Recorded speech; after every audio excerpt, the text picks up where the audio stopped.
You ready, Laura?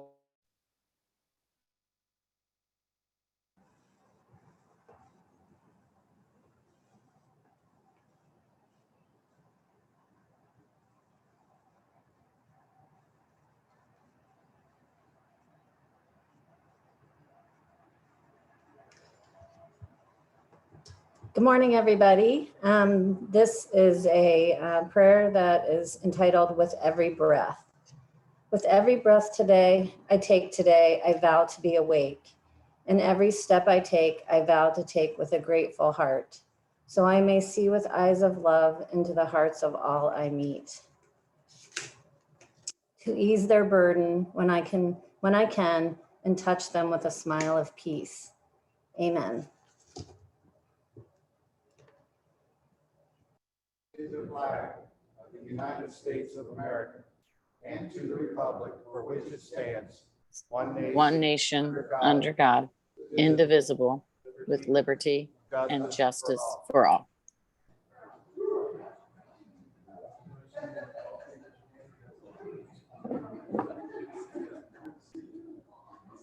So I know we have at least one announcement this morning. Ingrid has been asking for 2 weeks to make an announcement today. So Ingrid, you're up first, and please step either up to the. You can step up to the podium if you like.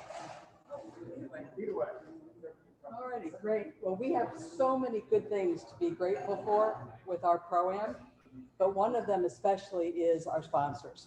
Our members are beyond generous, and so for the third year in a row, we want to thank Susan Robinaugh and Stratuswell for their contribution as a sponsor for Silver Sponsorship.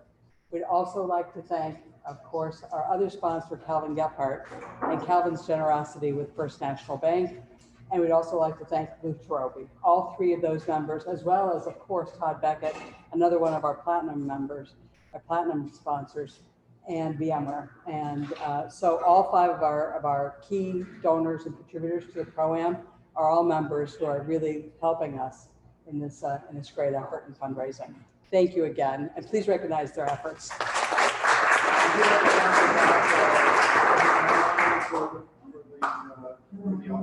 Sure, I think John actually is better equipped than I am. I'll just tell you, June 11th is a big day. John, take it away. Close to the hour. All right. Okay. The auction that we've been publicizing for a couple weeks now starts next Thursday evening at 5 o'clock. It'll be the kickoff, and it'll run through June the 18th. We have several golf packages. We have some artwork. We have restaurant packages to about every restaurant in Dublin at this point. And due to the generosity and the hard work of a lot of folks, as Ingrid pointed out, we're off to a good start. So we're expecting a lot of bidding going on. Get the word out. There's a link that's on the flyer that can be sent to your friends. And, you know, as of next Thursday night, we're going to be selling raffle tickets for 2 sets of golf clubs, one ladies, one men's. So it's a lot like last year, but we need your support. If you have any other items that you want to donate, please let us know. The committee is always communicating almost daily now on different things that are going on, and we really appreciate your support and spread the word. It can't be just Rotary members. Let's get your family members and friends and other people involved. Michael? John, has the flyer been emailed out or is it on the website? I thought we sent it out with the original announcement. Claudia, is it on the website as well? Okay, well, we'll get that out today, and so that there's a link on there that'll be for hand bid, and people have to go in and register their credit card and register themselves, you know, to be able to get in on the bidding. Any other questions? All right, thank you. Other announcement, Susan.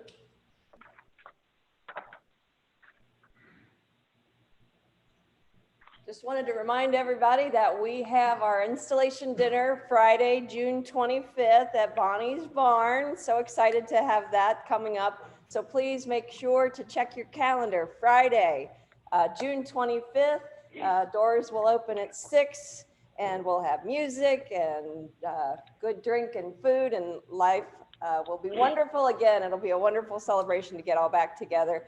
And then back to the silent auction, I want to tell you guys, it's just been so refreshing. I went down to Bridge Park and I talked to merchants. I just went door to door, and the Bridge Park merchant community has been wonderful in donating a lot of gift cards. So the packages will be not only fantastic golf foursomes, but also some really good merchandise. They really kicked in.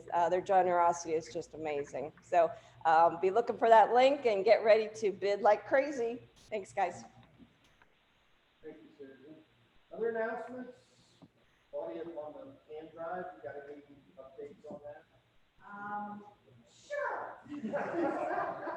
We've been asked when it ends, and I thought Roberta was going to, but I guess she's not on or here. So anyway, Cans for the Drive ends Memorial Day. So if you have to bring cans over, I think you've all seen the memo where they are. Ramona's house is, no, not you. City Barbecue headquarters and State Bank lobbies are the easiest ones. Oh, there's Roberta. And if you have a cash check or credit card, see me for that. I can take your credit card today. You can write me a check today. And we're doing real well. We've got, I think, we're doing real well. She's got 450 cans. Can you step a little closer here so people on TV can hear you? All right. Okay, we have 450 cans, and I think Claudia said $1,700 probably, right? She did? Yep, that sounds right. Oh, And more coming in. and more coming in, yes. So, Roberta, just so you know, I went ahead and just put, in our little neighborhood, we have text, and I just put it out to my neighbors actually this morning, hey, you have till the end.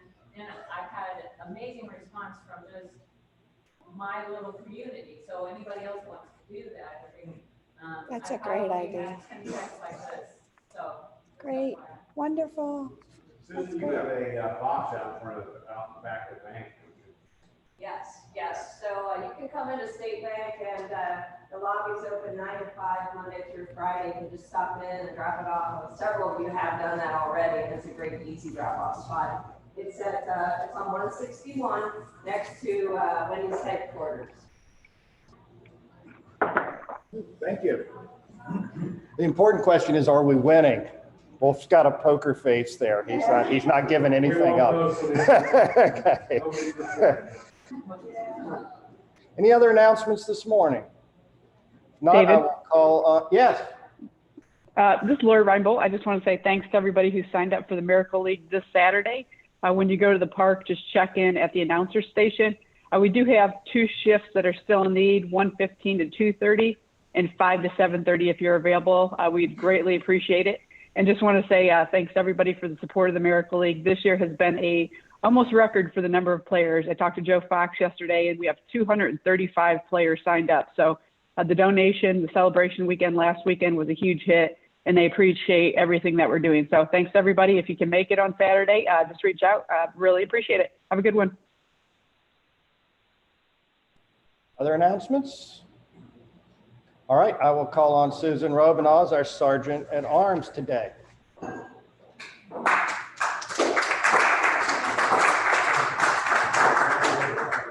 Good morning, everyone. You know, walking in here at 7 o'clock this morning, it was like our first Rotary meeting ever. It was like we're all looking at each other going, what do we do? Where's the stuff? It's like, who's supposed to be here anyway? And when I saw Rich and I walked in together at 7, it was like, phew, thank goodness. We got the A team here.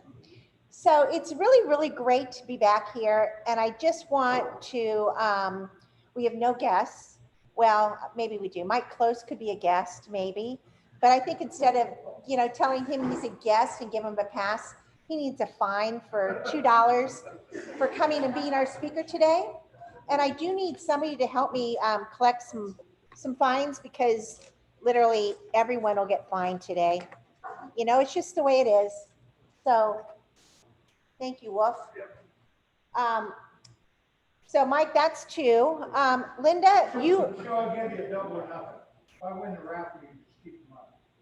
okay. But, I would just like to remind the club that last week we made an announcement that Mike had achieved his life master rating with the American Contract Bridge League, which is going to cost me $5. $5, yes. And I think that's doubled. I think it's 10. Mike wasn't here last week, so. He was out playing golf. So that's $10, Mr. Close. $10, Mr. Close.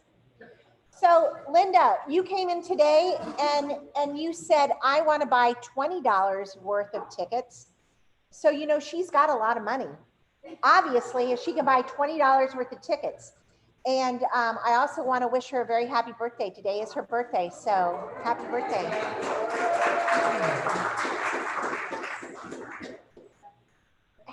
Does anybody else have birthdays this month that I'm unaware of? Mike, when's yours? Oh, well. He's got money, you gotta do it. Did it for a change on things about this. Wolf, when's your birthday? August. Well, then that's not a May birthday. I had one 2 weeks ago. Okay. That will be $5. And, I know. okay, $5. Does anybody have any happy bucks that they'd like to share today? Claudia.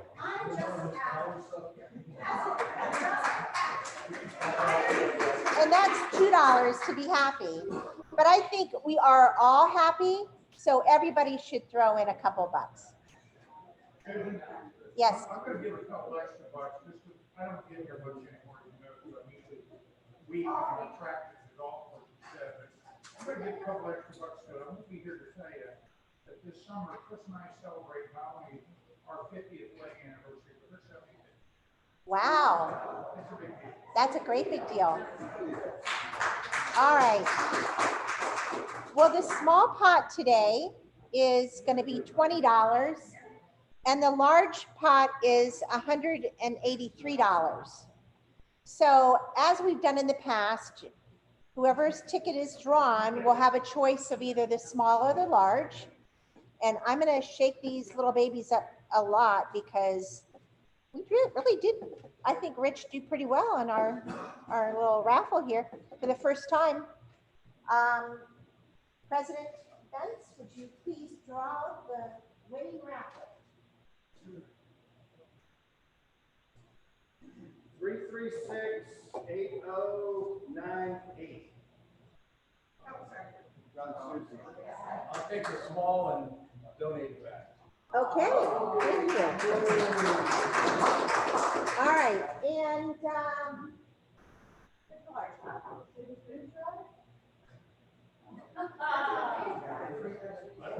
3368195. I'll let you choose. 8195. All right.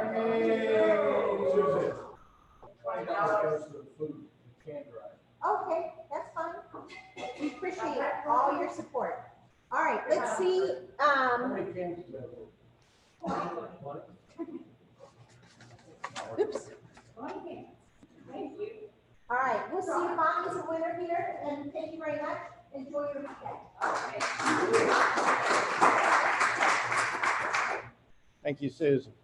Dave Williamson, would you like to introduce our guest today? I would. You guys help me out to leave? Well, good morning, Rotary. All right, I'm very pleased to have the opportunity this morning to introduce a member of our club who's going to serve as our speaker, but most of you know Mike and been around a long time, but for those of you that may not, let me just cover a few things that Mike has provided to us. Mike has had an extensive career here in the Ohio area as a patriot, a professional, a politician, and a community service member. Number one in my book, obviously, was he was a patriot. Mike graduated from the Ohio State University Army IRTC program as a distinguished military graduate, served on active duty as a captain and retired, left the service as a captain in the United States Army, where he was a pilot as well as a platoon commander. He's also, following active duty, stayed involved by being chairman of the Franklin County Veterans Commission, following on later on his life. As a professional, he was a graduate of the Capital University Law School. He's been a trial attorney, a city law director, a appellate court judge, a common pleas court judge, the presiding judge in the common pleas court here in Franklin County. And he's a long time been a managing partner for the law firm of Isaac Wiles, Burkholder, and Teeter. So very, very accomplished in his professional career. As a politician, most of you are aware that Mike served as a Dublin City Councilman and as the mayor of the city of Dublin for several terms. As a community member, he's been very active and involved in things like the Dublin Fund, the Faith Mission. He's been involved in the Dublin AM Rotary Club, where he served as president. And he's also been a member of the Chamber of Commerce. Truly, I think you're going to find when you look back at Mike's career, he's one of those that can legitimately walk up and say, been there, done that. Because he pretty much has. But what you probably didn't know, several years ago, the Quaker Company came out with a new cereal. It was called Life. In their introductory commercial, they had 3 boys in this commercial, 2 older boys and a very young toddler whose name in the commercial was Mikey. You remember, and with Life being new, the 2 big boys didn't want to try it. So they passed it to Mikey. They said, if Mikey likes it, it's got to be good. Guess what? Mikey liked it. So no, that wasn't our Mike. But it could have easily been our Mike, because obviously, if you've been around town here, if Mikey likes it, it's probably been pretty good, or it's the right thing to do, or the right direction to go. So he's been one of the key leaders of this community. So I have to tell you that without further ado, it's my pleasure to introduce our guest speaker, one of our own, the Honorable Judge Michael Close.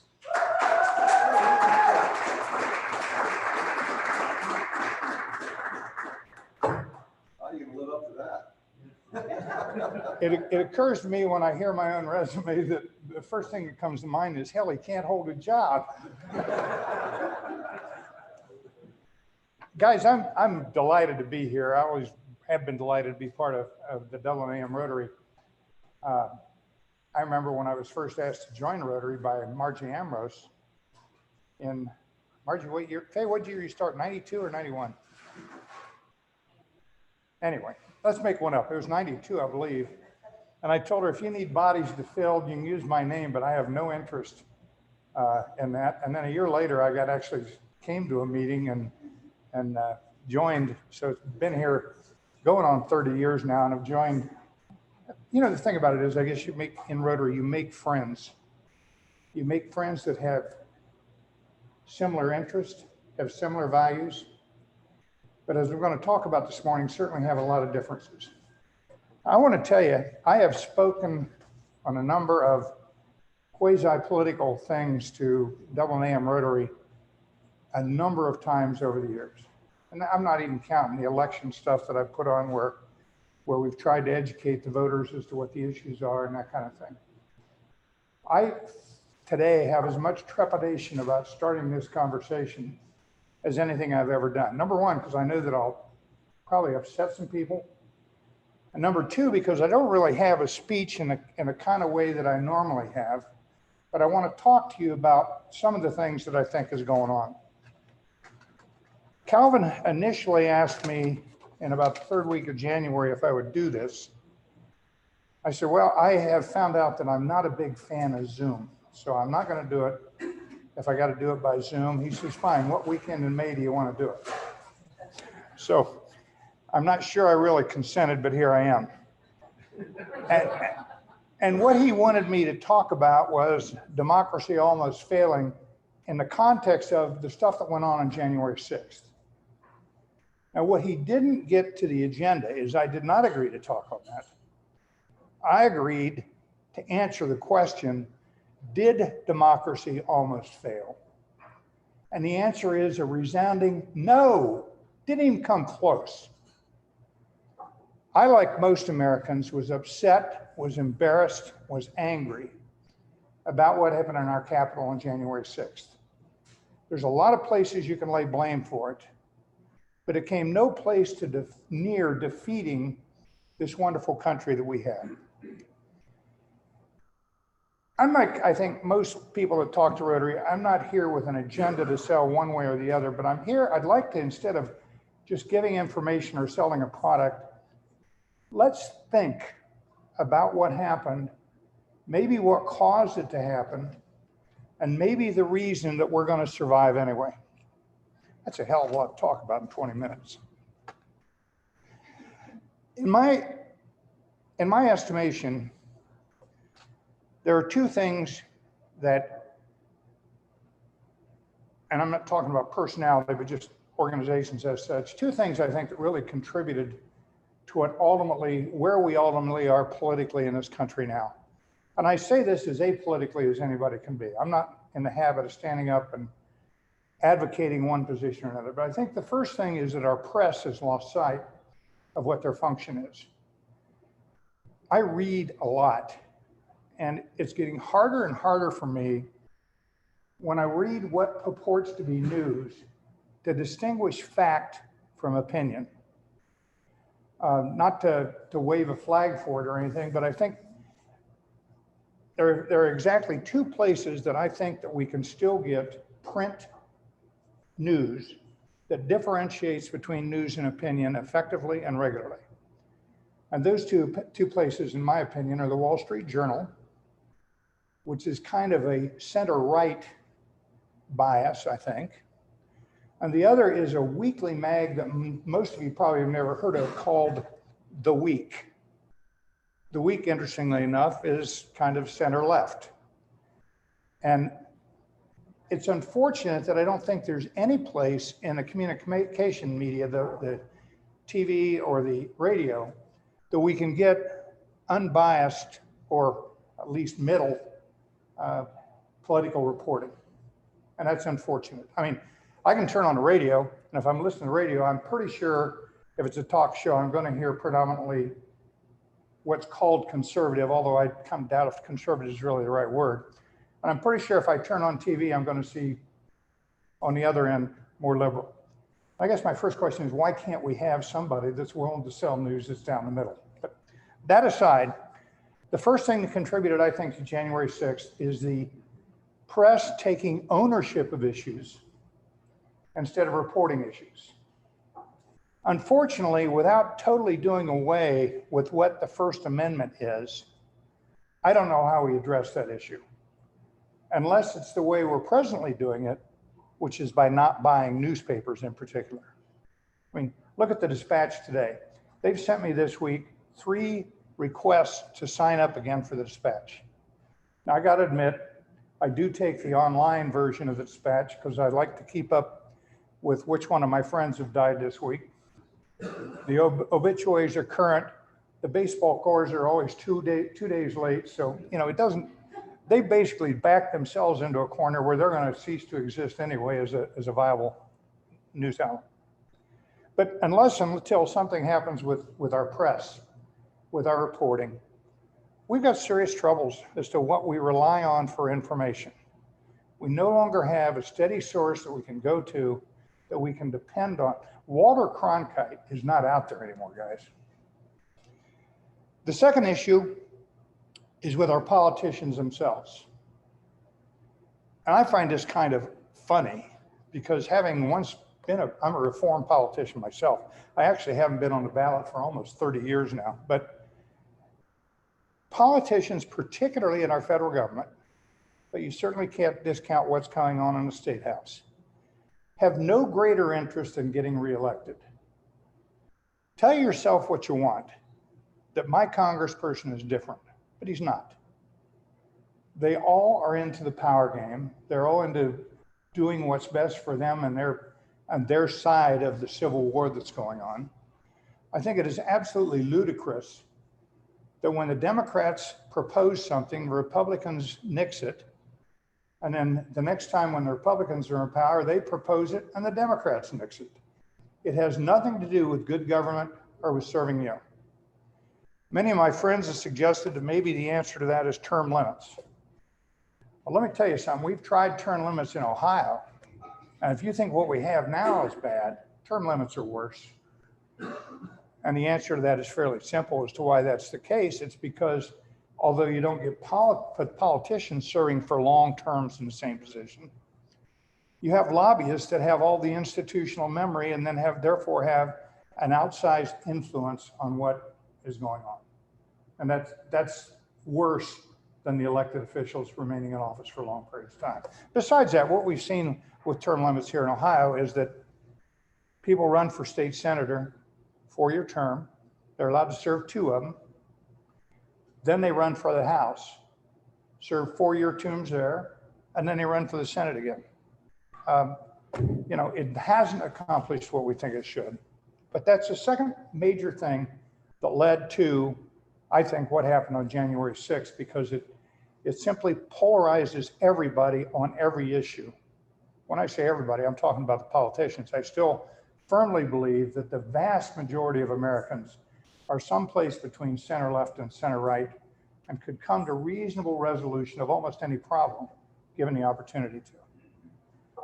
Okay, so that's the bad stuff. What do we think the good stuff is? Well, I would posit, and this comes, guys, not from anything that I have read directly anyplace else, but simply from my life experience and reading a lot on a lot of things, including the disastrous aftermath of the 2020 presidential election. I think there are 2 things that saved us and it will save us forever. The first, and you probably wouldn't think of this normally in the realm of politics, but is the United States military. Unlike most other countries, our military is not political.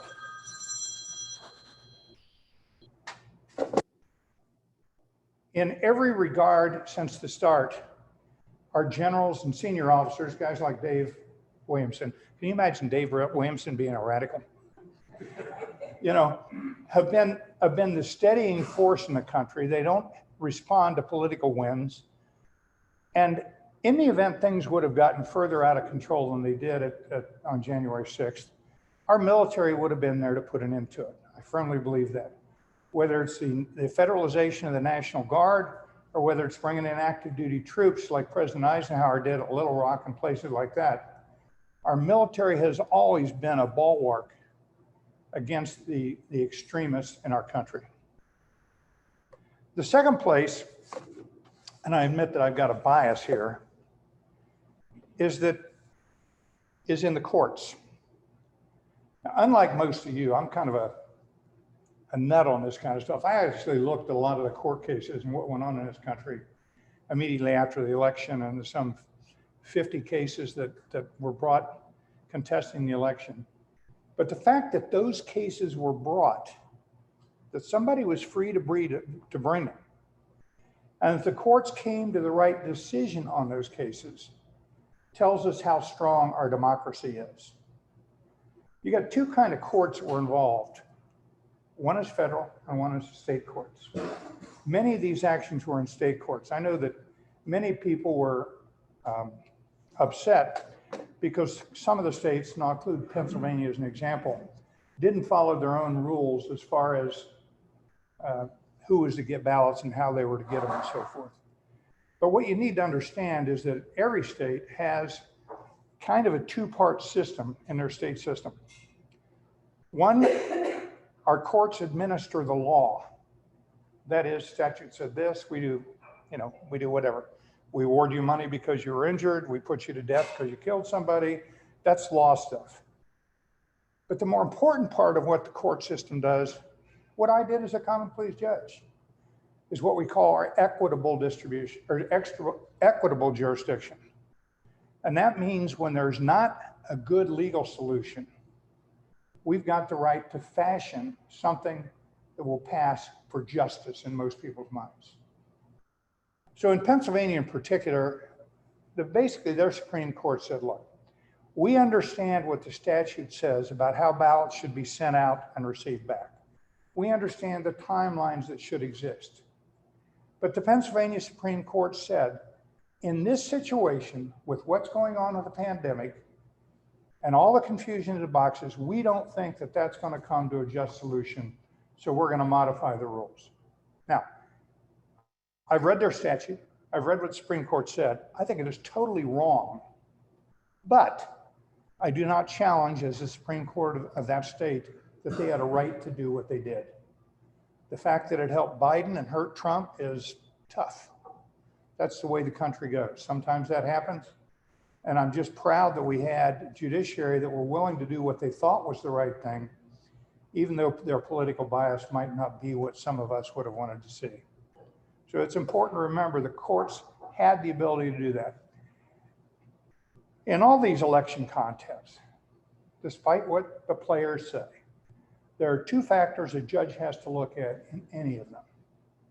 Number one, is there substantial evidence that there was fraudulent action?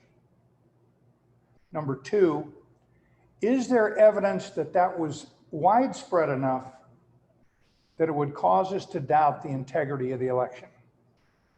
So with every one of these 50-some cases that were filed, some judge in the background knew that he had to answer those two questions.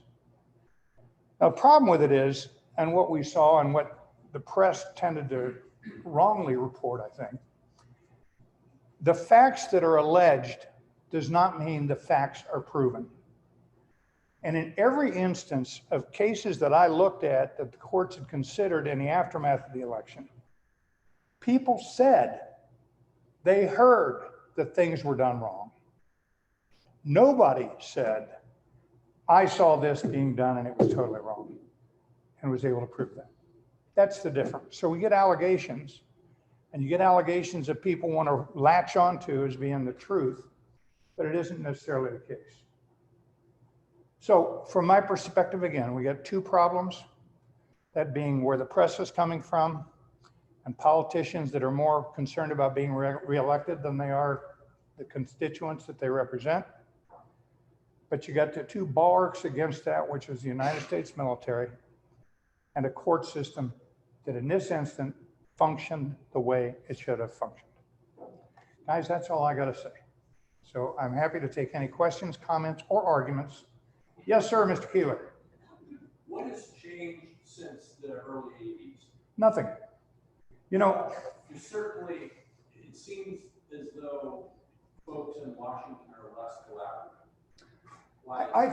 I think to the extent that's true, there, you know, we all know the stories about Tip O'Neill and Dick Nixon going back to the White House or Ronald Reagan and tipping the scotch at the end of the night. You know, that's how I've always gotten problem solved. It's worked for me, and I think that used to be happening more often here. There is no question, Andy, that the most conservative Democrat is still more liberal than the most liberal Republican today. Part of that has had to do, I think, and I said there is a difference here. Part of that's had to do with gerrymandering. You've got people now that are in districts that are so safe that it doesn't matter what they do, they're going to be reelected, reelected. In the old days, the districts tended to be, although there's always been some gerrymandering, the districts tend to be more cosmopolitan, and it forced senators and representatives to be more accommodating to the other side, because if they went off the end one way or the other, they were never going to get reelected again. But the problems that we're having, although they might be worse today, you know, exist as far back as you want to breathe. You know, politicians have always wanted to get reelected, except George Washington, probably. Some of them even fought duels because they didn't want to do it. But, you know, I don't know, it's gotten to the point now, part of it, I think, is, again, the press. If you look when Obama got elected, you had a vast majority of people that didn't vote for him that refused to acknowledge the legitimacy of his presidency. Fact of life. Well, what happened when Trump got elected? Nobody acknowledged that's not fair. Most people that didn't vote for Trump refused to acknowledge the legitimacy of his presidency. I don't care whether you like these people or not. The facts are both true that we've got to a point, hell, people, once the election's over, it's my president. You know, I know we got the same thing with Joe Biden, that the pro-Trumpers just don't recognize that he's the duly elected president. For God's sake, let's get over it. Let's be adults. But our system doesn't let us be adults today. Thank you, Andy. That's a good question. Yeah, Rich? What do you think of the different comments going around about increasing the number of people on the Supreme Court? I think it's absolutely the stupidest thing I ever heard. And I say that not because I don't care whether you're conservative or liberal or whatever. But so this year we increased it by 4 to make sure we got a progressive plural on the Supreme Court. So the next time the Republicans come back in, we increase it by a couple more and make sure we got, come on. We've lived with this system since, I think the last change was about 140 years ago. There's just no reason to change that. Guys, I want to tell you, back when I was on the common pleas bench, we did a study once of all the judges on the bench and what they did in particular kind of cases. And I mean, I had friends on the bench in Franklin County that were so liberal, I couldn't hardly believe they were judges. And there were some of them that were slightly the right of Genghis Khan. But when you look at what they did in their cases, they're almost identical. Judges try to do the right thing. And I know that, particularly because the Supreme Court is just accepting this anti-abortion case out of Mississippi, that people are going nuts. But the reality is that I'm going to just digress for 1 second. When you look at Roe v. Wade and what it was, almost every legal scholar will tell you that the decision justifying Roe v. Wade was weak. It was not well written, it was not well thought out. That's uniform, both sides of the aisle. I would not presume that Amy Coney Barrett, is that her name now? Yeah. Is going to do anything, anybody stupid that thinks they know what she's going to do with the Mississippi ruling and why Roe is way. One of the reasons is the judges on the Supreme Court understand the impact of what they do. And they are not likely to make sweeping changes of anything. If they make changes, it's more predictable, it would be very incremental and not necessarily affect a lot of people. Let me just finish up. All right, you made me lose my train of thought. So I'll take Steve first. What do we need to change and what can we change? You got 2 major issues that it comes down to. What do you do about a press that picks sides instead of reporting fact and opinion separately? And I guess I don't know the answer to that at all. The other issue is how do you teach politicians not to be so selfish? And I think the answer to that one is a little bit easier. And that is we quit talking about doing away with gerrymandering and actually do something to ensure that our legislative districts are compressed, compact, proportionate. There's no reason in Ohio. I'm a libertarian. I'm pretty far right. It's fun for the right to go to find out you're also left. I hate things like that and stuff like that, but all progressive. But at some point, if you get rid of the gerrymandering, you get districts down that are competitive. But people have to run on ideas and theories instead of running on personality. It has to happen. So, as far as Parliament, the gerrymandering is one of the biggest sins we've ever had. But I don't know how you deal with the press, except that I think maybe if the press sees the balancing process, that therefore it's more balanced in their reporting. I'm not a big fan of where media is going together. I do agree with you on gerrymandering. I think that's really, just in I know Ohio. what I'm saying. Why should 3/4 of the Senate representatives in Ohio be Republicans when we've only got like 53% of the registered voter? Doesn't make any sense. But I think that there is valid media out there, and there's entertainment. And it's up to us to determine where the facts are. And so, like, I'm a big fan of NPR. I think NPR puts out amazing information on all kinds of levels, not political. But my concern is money. Citizens United changed how funding happens, and there's so many lobbyists involved with so much money that when bills are written in Congress by lobbyists and then promoted by politicians, it's not what's best for the citizens. It's what's best for that lobby. And so I think reforming how we fund politicians is incredibly important. And the second thing that I think is just as important is education. And we are failing to educate our citizens to have critical thinking skills so that when they hear BS, they go, oh, let me look into that. Instead of saying, oh, that might be true. I think I like that. That's the most important thing I ever learned in school. It's a critical thing. Let me just say one thing on reforming the contribution system. One of the issues was, that was a very valid issue when Citizens United was decided, is that the law for corporations differed from law for unions.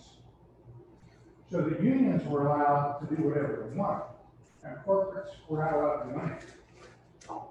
I didn't like Citizens United in that I don't like seeing unlimited funding, but something had to be done to reform the balance between business interests and union. But that didn't reform the balance, that made another difference in balance. I'm not arguing with you. I'm on your side. Didn't fix it. I'm on your side. I agree with you. The other thing is, though, one of the fundamental principles we have is our freedom of affiliation under the First Amendment of the Constitution. And that includes the right to contribute to whoever we want to contribute. So I gotta tell you, you and I politically don't agree on a whole lot. Yeah. But if you ever ran for anything, I'd give you money. You know? Which is the same thing as neither of us are running for anything. Anyway, anybody else? Well, this has been different, guys. As I said, I've not done one like this. I like to have disappointed too great.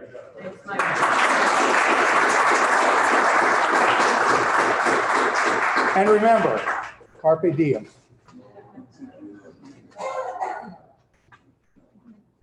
Thank you, Mike. Sure.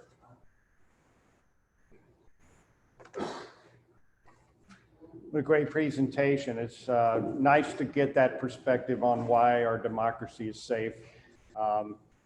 And as we're going into the Memorial Day holidays, remembering the veterans who served and died to protect our democracy. And our quote this week comes from Winston Churchill, who said, "Democracy is the worst form of government except for all the others." Next week, we do not have a meeting, so no meeting on May 28th. And then the following week, there is no meeting also. So next week for the Memorial Day holiday, the following week, we're taking off because the tournament's here. So no meeting May 28th or June 4th. But please be back here on June 11th. We will meet here at the club and we'll have Zoom again. And that's when we will have our silent auction fundraiser, and we have a lot of great speakers lined up for that day. So please be sure to be here and don't miss it and support our fundraiser through the online auction. Have a happy Memorial Day, everybody. Thank